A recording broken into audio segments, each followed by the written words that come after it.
maybe, just maybe, naughty girls need love too.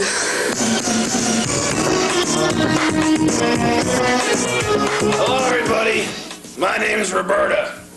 I used to be a drill sergeant in the Marines. Now I'm a woman. This picture, my daughter drew that. That's me, in the olden days. Welcome to my kitchen and my home cooking show. To start with, today's dish is Kitchen Surprise. Why do we call it Kitchen Surprise? Because you go throughout your kitchen, find things to put in a pot, and when you're done cooking, serve to your friends, it's a surprise. One thing you have to remember about Kitchen Surprise is always serve it when your family's half asleep. That way, you know, they'll be too tired to understand what's exactly floating inside their dish. So I have an itch here, I have to scratch it. The one thing that you always should remember is a clean kitchen is a clean kitchen. So to start off with, clean off your oven before you start cooking. Get some fantastic. Spray it down a bit. Get yourself some ammonia. Sprinkle it all over the place, no problem. Get yourself a nice, clean rag, such as this thing here. Wipe down your counter. Remember, disease festers in the most obnoxious of places, and your kitchen is definitely one of those places. Thank you. Another important rule is fire safety in the kitchen. Make sure you have handy a small extinguisher such as this one. That way, whenever in the event of a fire breaks out, you can just pull this tab, which has been pulled, and squeeze this trigger. Obviously, if nothing comes out, it needs to be recharged, such as this one. Therefore, this is a very unsafe kitchen. I would suggest that you not do any cooking in this kitchen at this time. Now, to start off with, before you start cooking, get a large pot of water. Put it down in your oven.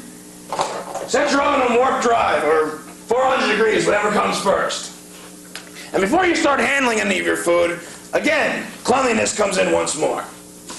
Always wear protective gloves, because you don't know where that food has been before you touch it. There you go, that's one. And that's on backwards, but we'll make it fit. There you go. Now to start off with, you have your water on the stove. First thing you add is a chicken. This chicken's very dead because it's not reacting to any of the large punctures I'm putting into its ass.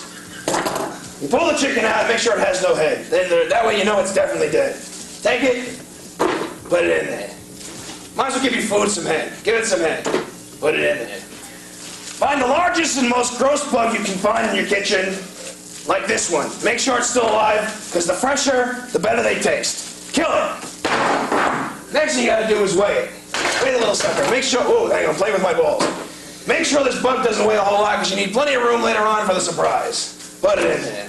Now in this little saucepan, you find yourself some very unripe orange. One way to make sure that your oranges are unripe is to get a knife such as this one and try to cut the orange open. If the knife will not penetrate the skin of the orange, that means it's unripe. Such as this one's pretty unripe, and that one's not too ripe either, and no, that one's pretty, oh, and this orange is definitely not ripe.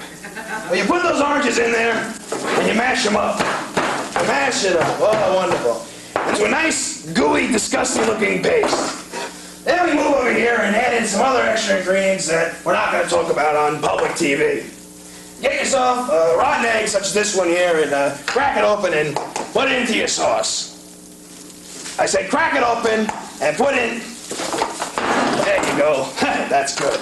All right, we move on over here. Get some raw vegetables. Throw those in. Mix it all up again.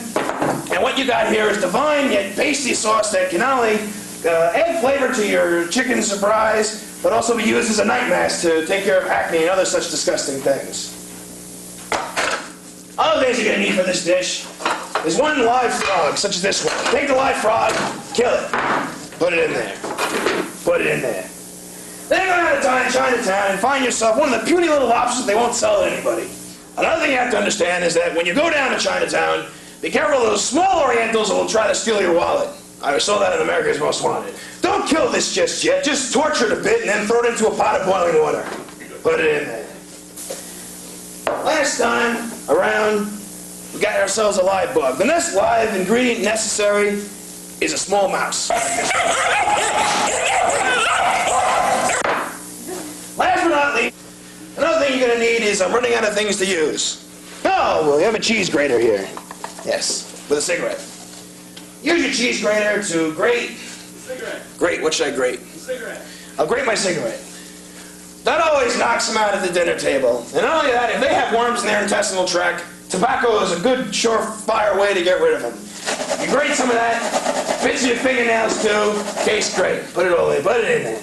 The main point of kitchen surprise is to get rid of your unwanted food that no one else wants to eat. Leftovers. Leftovers, as they're called, thank you. Such as this stuff, which I found in the back of my refrigerator. Boy, doesn't that look edible. You might find something else in the bathroom.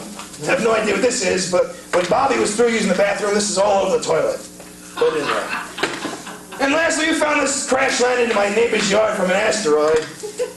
Take some of that, put it in, come back here, put it in there. You melt this stuff down, and let's not forget to add some other necessary ingredients, such as this stuff, whatever it is. But it looks good. When your pot's done boiling, when nothing else is left moving inside, dish it out to your family. Force feed it to them. That ends this week's episode of the Roberta Home Cooking Show. Next week, we're going to try some Tompkins Squared homeless person burnt bits.